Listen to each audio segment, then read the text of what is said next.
호르몬과 항생제의 덩어리 고기다.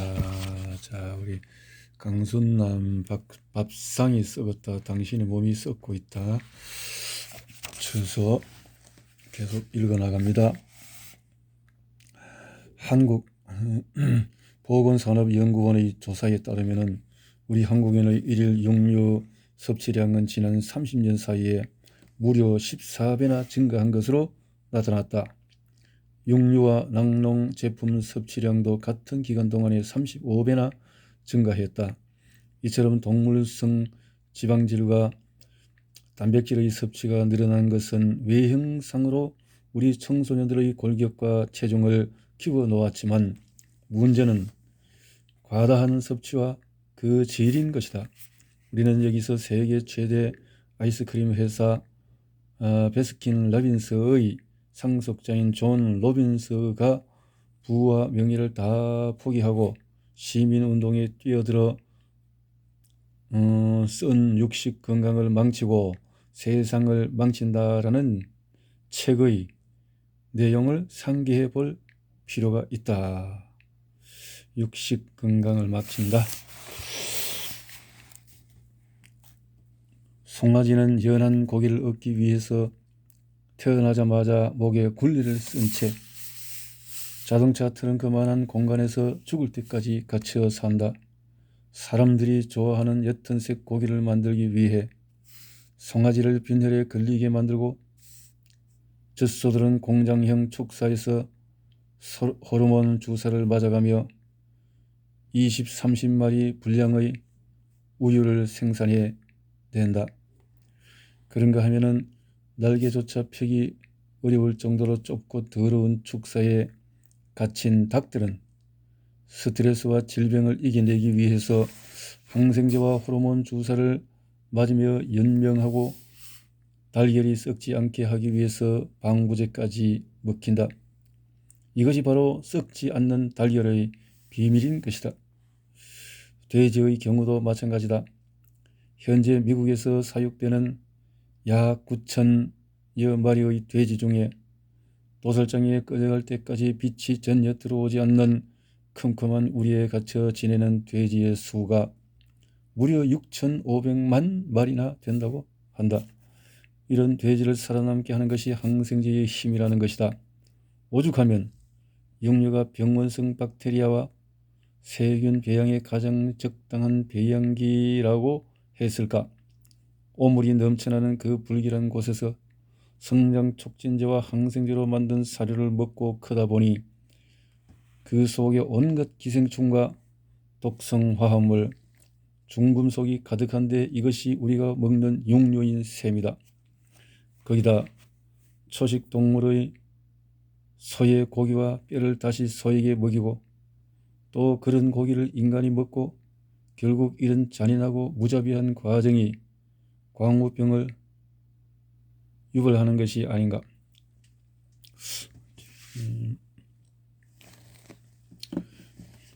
그리고 우리가 많이 먹는 닭이야말로 항생제 덩어리이다. 일부 양계업자들은 삼계탕용 닭을 45일 기획상품으로 키운다. 알에서 부화되자마자 병아리 때부터 죽지 않게 항생제를 먹여서 45일이 되면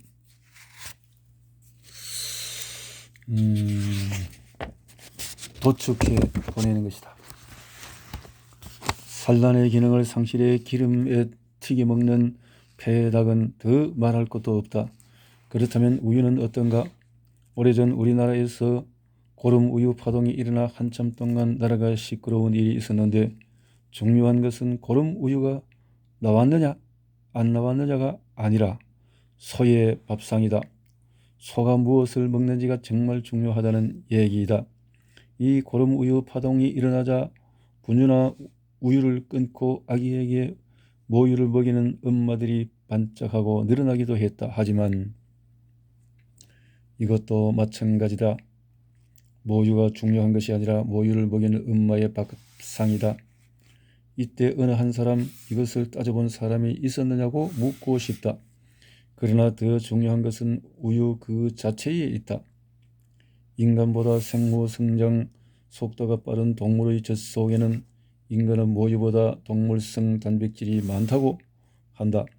사람의 모유는 단백질 함유량이 1.1%인데 비해 말은 2%, 소는 3.5%, 돼지는 5.2%, 개는 7.4%나 된다고 한다. 즉 빨리 성장하는 동물일수록 젖 속에 고농도의 단백질이 함유되어 있다는 것이다. 따라서 이런 우유를 먹고 자란 아이일수록 성장률이 더 빠를 수밖에 없다. 우리나라 청소년들의 성장이 크고 빨라진 것은 이것과 전혀 무관하지는 않다. 그렇다고 해서 우리 아이들이 건강한가? 전 세계에서 유제품을 많이 소비하는 나라는 핀란드, 스웨덴, 미국, 영국 순이라고 한다. 그런데 골다공증이 가장 많은 나라의 순서도 핀란드, 스웨덴, 미국, 영국 순이라는 것이다. 이것은 과연 무엇을 의미하는 것일까? 미국의 비영리 단체인 책임있는 의료를 위한 의사협회는 우유는 골다공증에 아무런 도움이 되지 않으며 오히려 우유가 체내의 칼슘을 빼앗아간다고 발표하기도 했다. 미국 보건국은 우유로부터 얻어지는 칼슘의 양은 채소류로부터 얻어지는 칼슘에 비해서 극히 미미하다고 발표하기도 했다. 자, 이렇게 어떤 먹거리가 올바른 먹거리인가? 소는 들판에서 푸릇푸릇한 풀을 먹고 자연 상태로 자라야 한다. 그래야 동물성 단백질과 섬유질이 풍부한 질 좋은 고기와 오염되지 않은 신선한 우유를 공급하며 닭도 마음껏 회를 치고 날아다니며 온갖 잡곡과 지렁이, 벌레 같은 것을 먹으며 자라야 좋은 육질과 건강한 달걀을 공급할 수가 있다. 이것은 가축뿐만 아니라 채소의 경우도 마찬가지이다. 최근 들어 조그만 유리병에 채소의 씨앗을 넣어 발화시켜 파랗게 자란 새싹을 먹는 것이 유행처럼 번지고 있는데 나는 이것도 참 걱정이다. 이 수경재배에 의한 먹을거리도 절대 올바른 먹거리가 아니기 때문이다. 잘 알다시피 물에 씨앗을 넣고 속성으로 발화시키기 위해서는 식물이 자라는 데 있어서 필수 영양분인 양액을 투여하지 않으면 안 된다. 그런데 문제는 이 양액이다. 양액이란 한마디로 화학 비료와 성장 촉진제 등을 물에 탄 것으로 이런 인공적인 성분을 먹고 자란 채소류가 몸에 좋을 리가 만무하고 양분 배합의 불균형이라든지 농도, 세균 감염과 소독에 따른 문제점도 발생할 소지가 많다.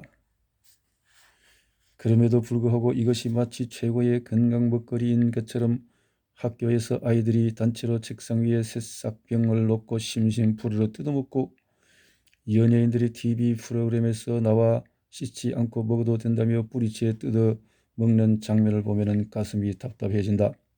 막대한 영향력을 가진 공중파 방송들이 앞장서 올바른 먹거리에 대한 진실을 오도하고 있는 것이다. 식물이 자라는 데는 햇빛과 물과 공기, 양분이 필요하지만 이 양분만큼은 반드시 땅에서 얻어야 한다. 그래야 땅의 기운이 담기고 그 기운이 사람의 몸에까지 미치기 때문이다. 우리는 식물을 통해서 우주와 태양과 땅의 기운을 얻는다. 이것이 자연순환의 원리이다. 우리가 맨발로 땅을 밟으면 그렇게 아늑하고 편할 수가 없다. 땅의 기운이 발바닥으로 온몸으로 퍼져 들어오기 때문이다. 마찬가지로 먹는 음식도 땅의 기운을 빨아들이며 자란 재료로 만들어야 몸에 맞는다.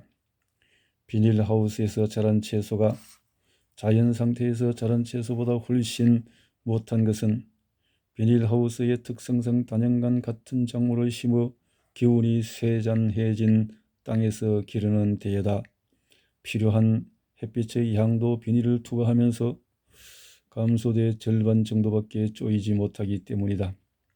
거기다 햇빛의 비정상적인 굴절은 자연 상태의 교란을 일으킨다. 이것만 봐도 우리는 어떤 먹을거리를 어떻게 올바로 먹어야 좋은지에 대한 정답이 나오는 것이다. 이 먹을거리와 관련해서 나는 자신의 체질에 맞는 몸에 맞는 먹을거리를 취하라고 하는 사상의학에 대해서도 전적으로 동의하지 않는다. 사상의학이란 인체의 장기의 크고 작음을 중히 여기고 이 밸런스를 맞춤으로 인해서 인체를 최적의 상태로 유지한다는 전통의 학인데, 태양인 태음인에게는 어떤 음식이 맞고 소양인 소음에게는 어떤 음식이 몸에 좋다는 식으로 음식 궁합을 따지는 것은 옳지 않다고 보기 때문이다. 인간을 포함해 모든 동물과 미생물은 자연 앞에 평등하다.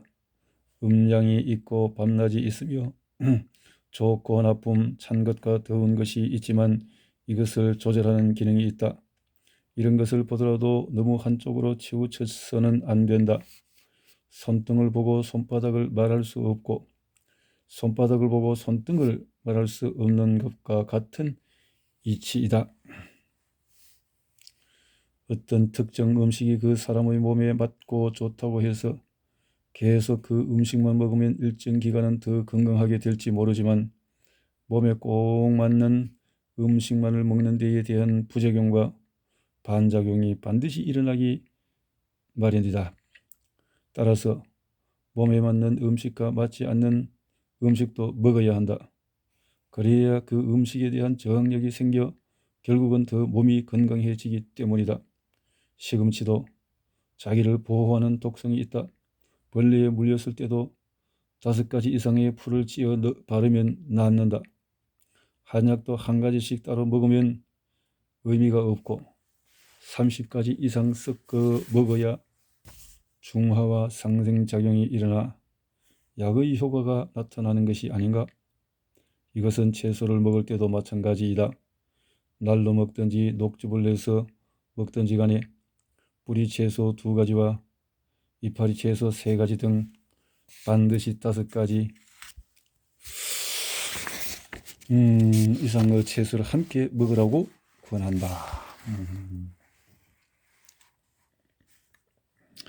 뿌리와 잎의 조화를 갖추지 못한 1~2가지 채소만 먹으면 영양의 균형을 이루기가 힘들며 그 채소가 갖고 있는 독성에 몸이 길들여질 우려가 있기 때문이다.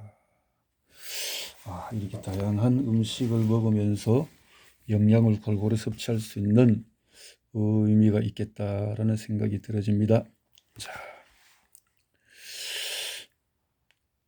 청개구리가 풀잎에 가면 풀색깔, 돌옆에 가면 돌색깔로 변하는 것처럼 평소 오이가 몸에 안 맞는 사람도 오이에 여러가지 채소를 섞어서 먹으면 중화작용을 일으켜 몸에 맞게 된다. 이처럼 먹을거리에도 음양의 조화가 필요하다. 제철에 나는 따뜻한 기운과 찬 기운의 먹을거리를 함께 먹으면 몸이 알아서 자연스럽게 상극을 피하며 상생작용을 하는 것이다. 그리고 녹즙의 경우 여러 종류의 채소를 구하기가 힘들면 주변에 흔한 야생초를 넣어서 함께 갈아 먹어도 된다. 독초를 제외하고 소와 염소가 먹는 풀 종류는 다 먹어도 좋다. 그리고 수경재배로 키운 작물보다는 비닐하우스에서 키운 것이 더 나으며 비닐하우스보다는 노지 재배가 더 낫고 노지에서 재배된 것보다는 잡초가 더 나으며 잡초보다는 산속에서 자라는 산야초가 생명력이 강해서 훨씬 더 낫다. 오래전 나이 드신 신부님 한 분이 혈압이 높아 교육을 받은 적이 있었다. 이 신부님은 암에 걸린 수녀님들을 한 곳에 모아 함께 거주하면서 자연건강법을 가르치고 계셨다.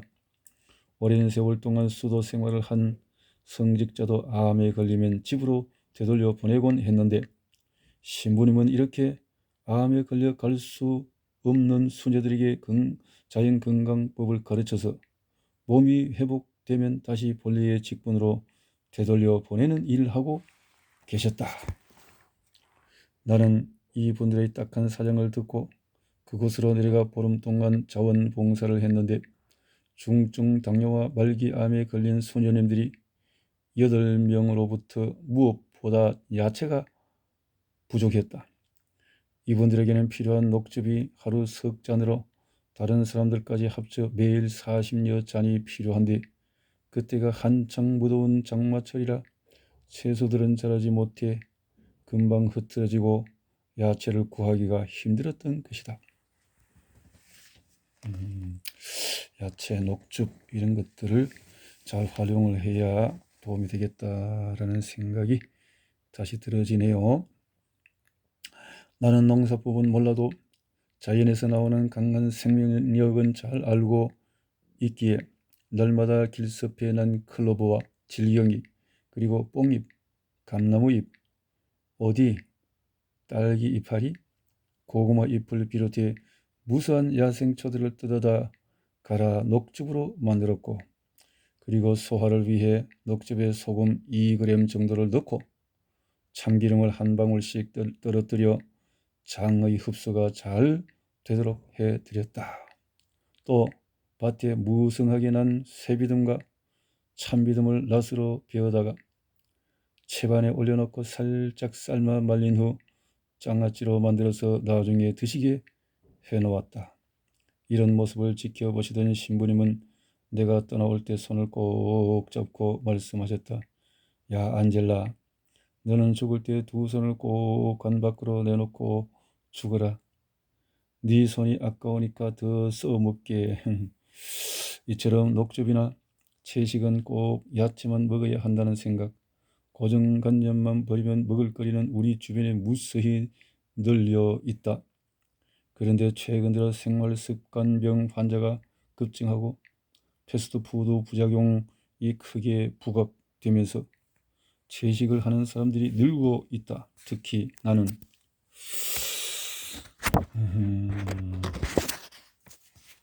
우리 장독들을 찾아오는 젊은이의 숫자가 하루가 다르게 늘고 있는 모습에서 날마다 이런 변화를 실감한다.